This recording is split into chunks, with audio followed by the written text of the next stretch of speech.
ನಮಸ್ಕಾರ. ಮಹಾಭಾರತದ ಈ ಸಂಚಿಕೆಗೆ ತಮಗೆ ಸ್ವಾಗತ. ಯುಧಿಷ್ಠಿರನಿಗೆ ನಮಸ್ಕಾರ ಮಾಡಿ ದುರ್ಯೋಧನ ಹೋರಾಟ. ಅವನಿಗೆ ಅಪಮಾನವಾಗಿತ್ತು. ಮಹಾ ಖಿನ್ನತೆಯಿಂದ ಇದ್ದ. ಯಾರೊಂದಿಗೂ ಮಾತನಾಡುವ ಉತ್ಸಾಹವೇ ಇರಲಿಲ್ಲ. ತಲೆ ಎತ್ತಿ ನೋಡುವ ಉತ್ಸಾಹವೂ ಇರಲಿಲ್ಲ. ಅಪಮಾನಿತನಾಗಿ ಹೋಗಿದ್ದ. ಗಂಧರ್ವರಿಂದ ಪರಾಜಿತನಾಗಿದ್ದಕ್ಕಿಂತ ಯುಧಿಷ್ಠಿರನಿಂದ ಈ ಪಾಂಡವರಿಂದ ತಾನು ಬಿಡುಗಡೆ ಹೊಂದಿದೆನಲ್ಲ ಎನ್ನುವ ಚಿಂತೆ ಅತ್ಯುನ್ನತವಾಗಿತ್ತು. ಈ ಪರಿಸ್ಥಿತಿಯಲ್ಲಿ ಅವನಿಗೆ ಹಸ್ತಿನಾಪುರಕ್ಕೆ ಹೋಗಲೂ ಇಷ್ಟವಿರಲಿಲ್ಲ. ಆ ಹೋಗುವ ದಾರಿಯಲ್ಲಿ ಒಂದು ಕಡೆ ನೀರು ನಿಡಿಯಿದ್ದ ಜಾಗದಲ್ಲಿ ಬಿಡಾರವನ್ನು ಹೂಡಿದ, ಚತುರಂಗ ಬಲದ ಸಮೇತ.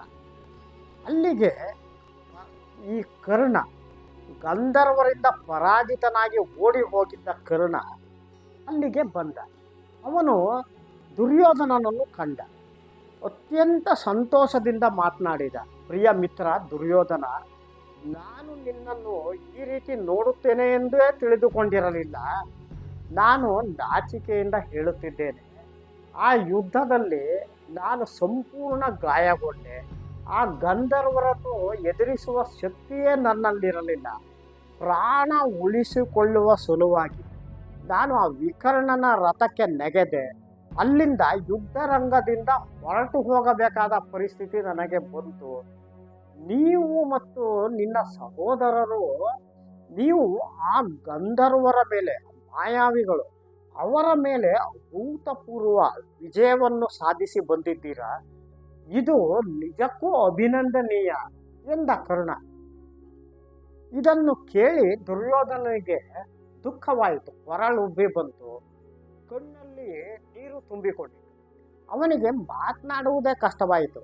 ಅವನು ಕರ್ಣನಿಗೆ ಹೇಳಿದ, ಕರ್ಣ, ನಿನಗೆ ಅಲ್ಲಿ ಏನಾಯಿತೆಂಬ ಅರಿವಿಲ್ಲ. ಹಾಗಾಗಿ ನೀನು ಈ ರೀತಿ ಮಾತನಾಡುತ್ತಿರುವೆ. ಹಾಗಾಗಿ ನಿನ್ನ ಮೇಲೆ ನನಗೆ ಕೋಪವೂ ಇಲ್ಲ. ಅಲ್ಲಿ ಆಗಿದ್ದೇ ಬೇರೆ. ನೀನು ಹೋದ ನಂತರ ನಾನು ನನ್ನ ಸಹೋದರರು ನಿರಾವೇಶದಿಂದೇನೋ ಹೋರಾಡಿದ್ದೀವಿ.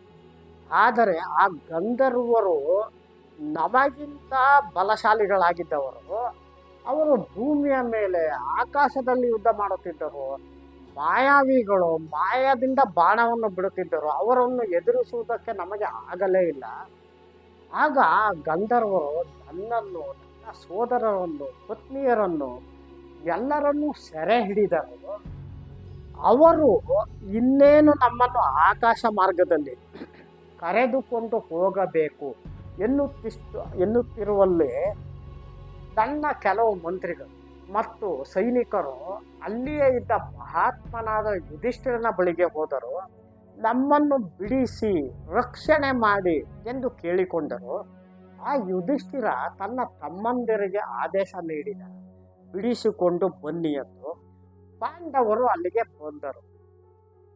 ಗಂಧರ್ವರ ಮೇಲೆ ಯುದ್ಧ ಮಾಡಿದರು. ಆದರೆ ಗಂಧರ್ವರಿಗೆ ಪಾಂಡವರನ್ನು ತಡೆದುಕೊಳ್ಳುವುದು ಆಗಲಿಲ್ಲ. ಅದರಲ್ಲೂ ಅರ್ಜುನನ ಬಾಣಗಳ ಹೊಡೆತವನ್ನು ತಡೆದುಕೊಳ್ಳುವುದು ಸಾಧ್ಯವೇ ಇರಲಿಲ್ಲ.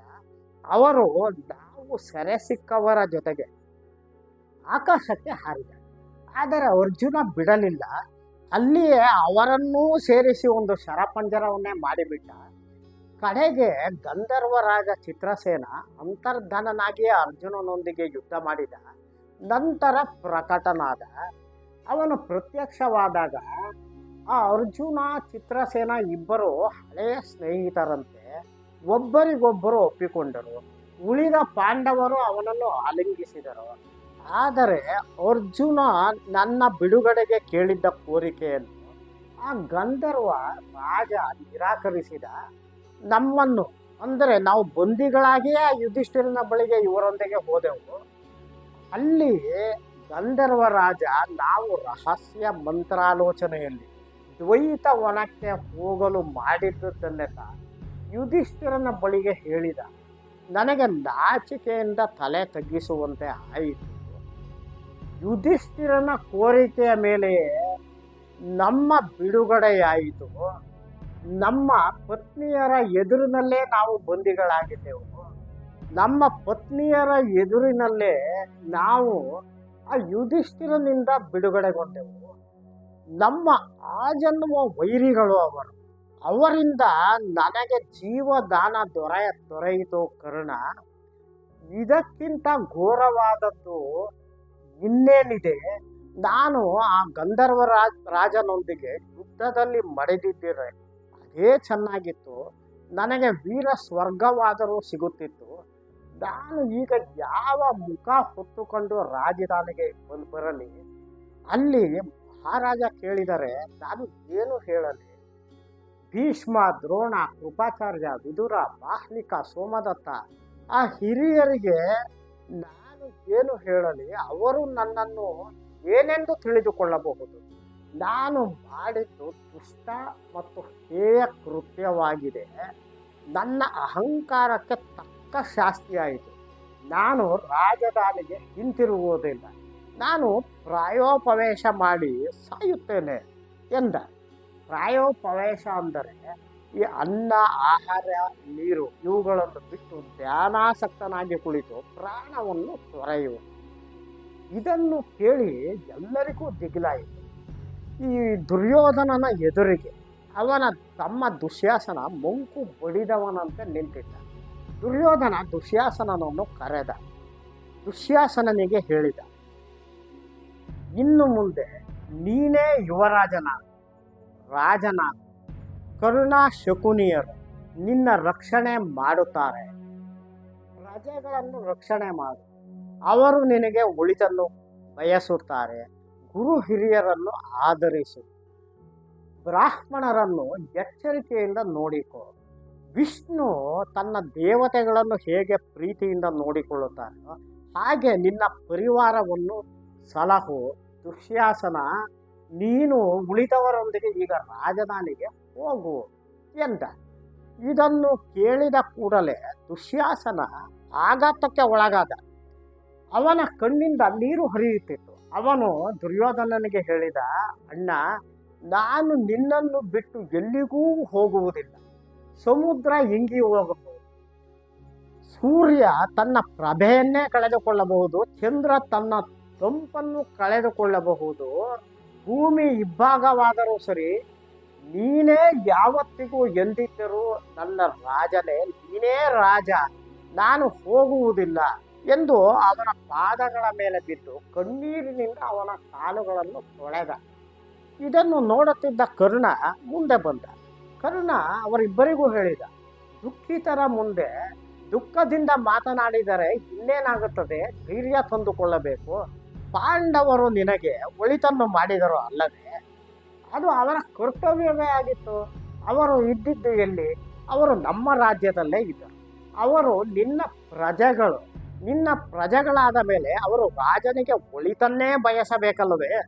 ಹಾಗಾಗಿ ಅವರು ಏನು ಮಾಡಿದರೋ ಅದು ಅವರ ಕರ್ತವ್ಯ.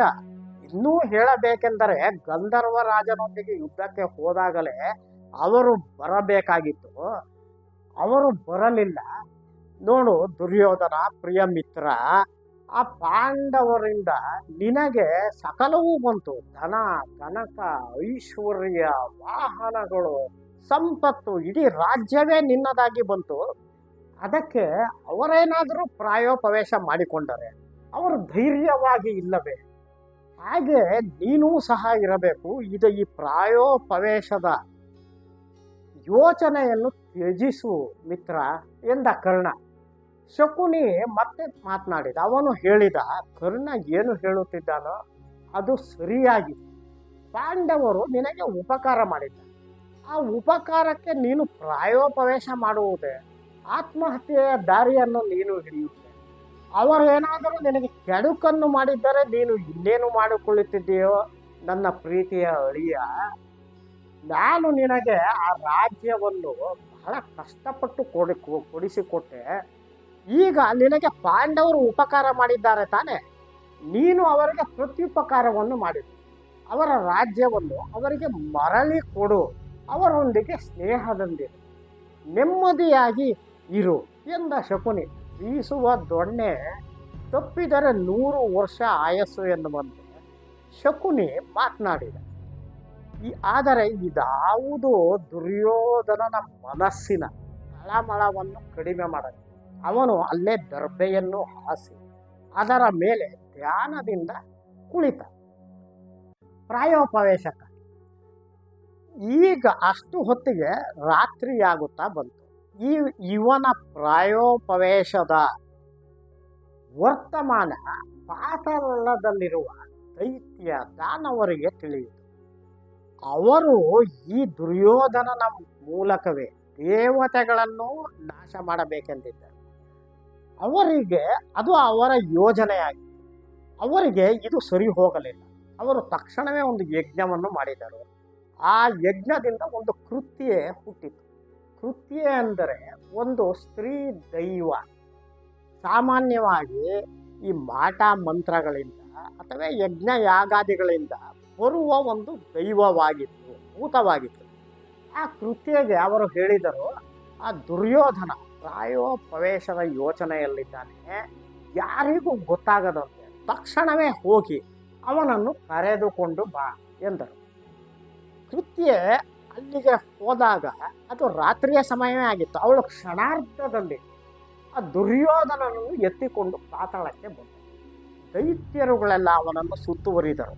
ಅವರು ದುರ್ಯೋಧನನಿಗೆ ಹೇಳಿದರು, ದುರ್ಯೋಧನ, ಏನು ವಿವೇಕರಹಿತವಾದ ಯೋಚನೆಯನ್ನು ಮಾಡುತ್ತಿದ್ದೀಯೇ? ನೀನು ಆತ್ಮಹತ್ಯೆ ಮಾಡಿಕೊಳ್ಳುತ್ತೇನೆ ಎಂದು ಹೊರಟಿದ್ದೀಯೇ. ಆತ್ಮಹತ್ಯೆ ಮಾಡಿದರೆ ಸ್ವರ್ಗ ಸಿಗುತ್ತದೆ, ಅದಕ್ಕೆ ಸಿಗುವುದು ನರಕ. ನೀನು ಆತ್ಮಹತ್ಯೆ ಮಾಡಿಕೊಂಡರೆ ಲೋಕ ನಿನಗೆ ಏನೆನ್ನುತ್ತದೆ? ನಿನಗೆ ಹೇಡಿ ಎನ್ನುತ್ತದೆ. ನಿನ್ನ ಶತ್ರುಗಳು ನೀನು ಆತ್ಮಹತ್ಯೆ ಮಾಡಿಕೊಂಡರೆ ಸಂತೋಷವನ್ನು ಪಡುತ್ತಾರೆ. ದುರ್ಯೋಧನ, ನಿನಗೆ ಗೊತ್ತಿಲ್ಲದ ನಿನ್ನ ಜನ್ಮ ರಹಸ್ಯವನ್ನು ನಾವು ನಿನಗೆ ಹೇಳುತ್ತೇವೆ, ಕೇಳು. ನಾವು ಮಾಡಿದ ತಪಸ್ಸಿನ ಫಲವಾಗಿ ಶಿವನ ವರಪ್ರಸಾದದಿಂದ ಹುಟ್ಟಿದವನು ನೀನು. ನಿನ್ನ ದೇಹ ಪಾರ್ವತಿ ಪರಮೇಶ್ವರರಿಂದ ಆಗಿದೆ.